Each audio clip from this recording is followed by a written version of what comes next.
Merit से और vacancy के हिसाब से अगर जनरल में अगर आ जाता है तो उसको जनरल ही माना जाता है और रिजर्व कैटेगरी का कोटा खाली रहता है।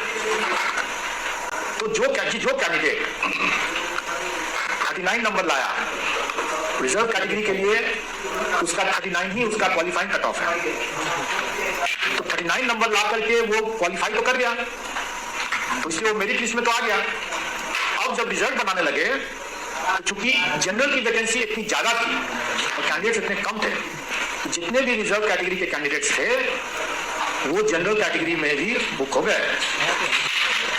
तो जो लास्ट कैंडिडेट जो जनरल कैटेगरी में, यूआर कैटेगरी में जो लास्ट कैंडिडेट है, वो वास्तव में रिजर्व कैटेगरी बैठक के हिसाब से मुख्य भूमिका इसमें शिक्षा विभाग की है और उनके पास रिसोर्सेज भी ज्यादा हैं, उनकी वैकेंसीज भी ज्यादा है और बाकी दोनों विभाग जो हैं वो उनके साथ जुट करके उसको काम करेंगे। और इसके बारे में विस्तृत जानकारी डॉक्यूमेंट वेरिफिकेशन के कार्यक्रम शिक्षा विभाग और संबंधित अन्य दोनों विभाग उसमें आपको देंगे। हमारी ओर से इनको चरणबद्ध तरीके से एक एक करके हम अपना रिजल्ट देते जाएंगे और जैसे पिछले बार की भांति ही इस बार भी होगा। और आपने देखा होगा कि कल हम लोगों ने एक विस्तृत अनुदेश निकाला है इसमें कि हम सभी अभ्यर्थी को पिछले बार की तरह ही इस बार भी वो अपना डॉक्यूमेंट को डाउनलोड करेंगे और जो उसमें की वाटर मार्क होगा और उसके बाद भी ले जाकर के वहां देंगे। इस बार हम लोगों ने नए डॉक्यूमेंट को ऐसे ही अपलोड करने की कोई प्रावधान नहीं किया है। अगर कोई कैंडिडेट, जो सफल कैंडिडेट अगर जाता है वहां पर डॉक्यूमेंट वेरिफिकेशन और काउंसलिंग में, और अगर संबंधित विभाग को लगता है कि हाँ इससे ये अतिरिक्त डॉक्यूमेंट लिए बिना इसकी पात्रता नहीं बनती है, तो वो अतिरिक्त तब वो डिपार्टमेंट हमें बताएगा कि हाँ इसको ओपन किया जाए वो हमारे पोर्टल पर, तब वो हमारे पोर्टल पर वो अपलोड कर सकेगा और उसके बाद उसको फिर से तब डाउनलोड करके वाटरमार्क के साथ वो वहां पर जमा कर सकेगा। ये विवेकाधिकार जो है ये हम लोगों ने डिपार्टमेंट के पास में दिया हुआ है। हम कैंडिडेट्स को इस बार वो छूट नहीं दे रहा है और आप लोग समझ सकते हैं कि क्यों नहीं छूट दे रहे हैं, क्योंकि इसके पिछले बार हम लोगों ने कई तरह के छूट दिया था जो कि इसमें इस बार हम लोगों ने नहीं किया और उसके सार्थक परिणाम भी निकले हैं। इस बार आप देखेंगे कि अगर 15 दिन के अंदर में अगर हम लोग फर्स्ट रिजल्ट देने की स्थिति में आ भी गए तो इसमें इस कारण से भी है कि अभ्यर्थी लोग इस बार गलती का नहीं किए हैं, बहुत कम किए हैं। रोल नंबर्स की गलती जो इस बार जो हुआ है वो काफी कम है। तो पिछले बार इसी सब चीजों के कारण से लोगों को बहुत, हम लोग को भी टाइम लग रहा था। तो मैं समझता हूँ कि साफ सुथरे परीक्षा दिया और साफ सुथरे तरीके से हम रिजल्ट देंगे और सही समय पर देंगे और आपकी आशा से बढ़ करके हम, आपकी उम्मीदों से बढ़ करके हम लोगों ने फास्ट तरीके से दिया है। पिछले बार हम लोगों ने कीर्तिमान स्थापित किया था, इस बार फिर से कीर्तिमान स्थापित कर दिया और जैसा कि मैंने पहले भी बताया था कि पेपर लीक और पेपर वायरल बीपीएससी के लिए वो अब इतिहास हो गया है।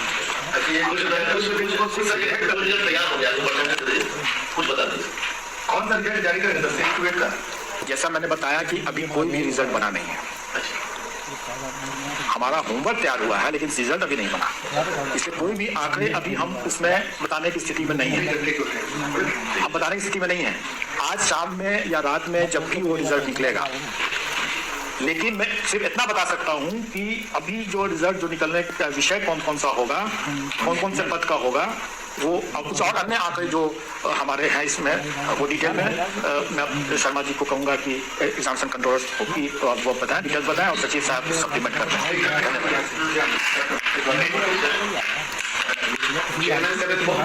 बताया आपको, लेकिन हम लोग सबसे पहले प्रधानाध्यापक और मिडिल स्कूल में 6 to 8 का रिजल्ट जाएगा। तो अभी तक जो सेकेंड प्रोविजनल आंसर जो हम लोगों ने डाला है उसको पहले फाइनल करेंगे। उसका नियम है कि अंतिम आदर्श उत्तर जाता है उसके बाद ही होगा, तो अभी पहले सबसे पहले वही काम करेंगे, आदर्श उत्तर जारी कर देंगे, उसके बाद रिजल्ट की प्रक्रिया शुरू होगी। तो मिडिल स्कूल के लिए 6 to 8 जो शिक्षा विभाग का है उसमें विज्ञान, सामाजिक विज्ञान, हिंदी, इंग्लिश, संस्कृत, उर्दू यही सब विषय है। कितने आपको दे रहा है? आज कितने दे रहे हैं? आज हम लोग इसका मैथ और साइंस का, और जो प्रधानाध्यापक सर ने बताया कि ये तैयार स्थिति में मोस्ट हो गया, हम लोग इसको डिस्कस करें। मैथ्स एंड साइंस एक ही पेपर है और हेडमास्टर का ये कितना पद है वो आप वैकेंसी में है, टोटल वैकेंसी हम बता देंगे।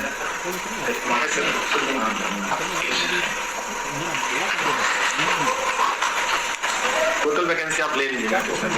और इसमें एक चीज और ऐड करना चाहेंगे, इस जो परीक्षा हुआ इसमें वाइड तरह की जरूर की आयोग के कर्मी और पदाधिकारी 3 लाख काम किए हैं और कोशिश किए हैं कि एरर फ्री हो, एरर फ्री रहने का है। और निर्विवाद साहब ने बताया कि क्वेश्चन इसमें सर का डायरेक्शन और हमारे पदाधिकारी और कंट्रोलर साहब और पदाधिकारी का बहुत बड़ा योगदान है। और हम लोग जो नया सिस्टम है बायोमेट्रिक में एक्सपायर जो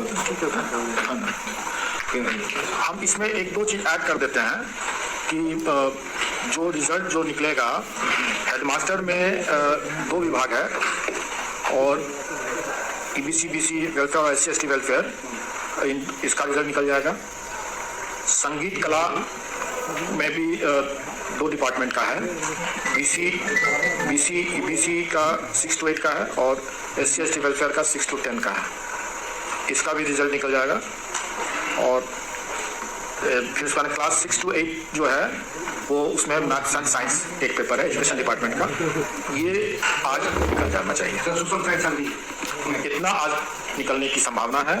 और जैसा मैंने बताया कि बाकी भी टाइम टू टाइम आपको अब लगातार निकलना शुरू हो जाएगा और आप लोग एवरीडे कुछ ना कुछ उसमें आपको रिजल्ट दिखते रहेगा और ये चलेगा प्रक्रिया। क्योंकि जैसे हमने कहा लास्ट एग्जाम 18 तारीख को ही कंप्लीट हुआ, तो उनके जो पेपर्स हैं वो सबसे अंत में हो पाएंगे, क्योंकि उसका SOP भी जो हमारा आंसर की का सबसे अंत में कंप्लीट होगा SOP।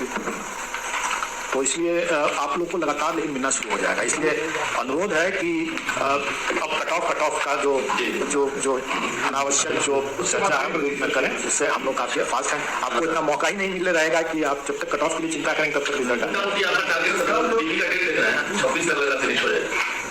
नहीं 26 से तो DB स्टार्ट होगा, 26 से DB स्टार्ट होगा। DB का मैं कोई डेटा नहीं दूंगा, क्योंकि DB का कार्यक्रम तो मैं नहीं करूंगा, वो मैंने बताया कि संबंधित विभाग अपना करेंगे। रिजल्ट्स का मैंने बताया कि हमारा जो SOP है आंसर की का, बिना मैं उसको पूर्ण किए हुए रिजल्ट नहीं दूंगा।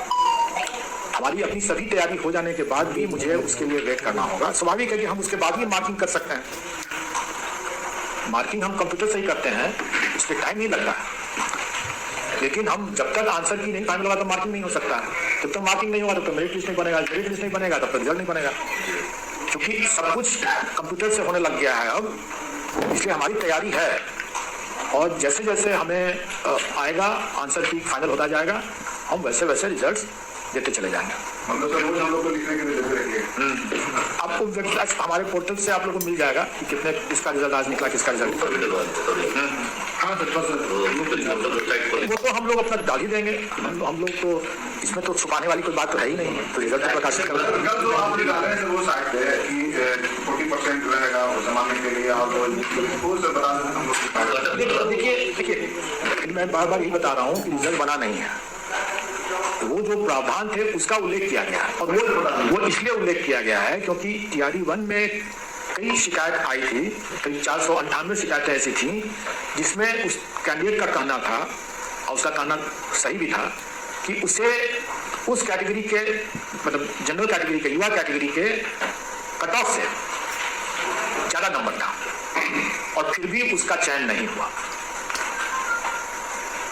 युवा कैटेगरी का कट ऑफ जैसे 39 था और उस कैंडिडेट को जैसे 43 नंबर आया है और वो युवा कैटेगरी का कैंडिडेट है, फिर भी उसका चयन नहीं हुआ।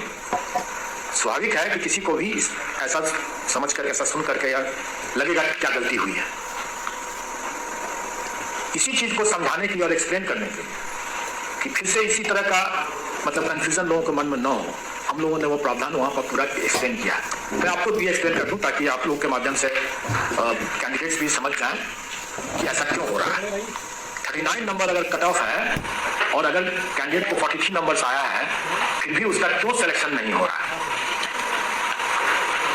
देखिए हमारे यहाँ पहला जो है क्वालिफाइंग कट ऑफ है। क्वालिफाइंग कट ऑफ जो है वो रिजर्वेशन कैटेगरी वाइज अलग अलग है, जो कि GAD का सर्कुलर है, जो 40% है, 32%, 35% है वगैरह वगैरह। ये हमारे स्टैंडर्ड जो है पहले से बने हुए हैं। तो 40% जो होता है युवा के लिए क्वालिफाइंग जो होता है वो 48 मार्क्स हो गया। 120 में 40% इज 48 मार्क्स। जिस कैंडिडेट जो युवा कैंडिडेट जिसको 48 नंबर से कम आएगा, जैसे इसको 43 नंबर आया था, वो मेरिट लिस्ट से बाहर हो जाएगा क्योंकि तो क्वालिफाई नहीं कर रहा है। तो जिसको 43 नंबर आया वो तो मेरिट लिस्ट से बाहर हो गया। तो अब जिसको 39 नंबर आया वो मेरिट लिस्ट में कैसे आया?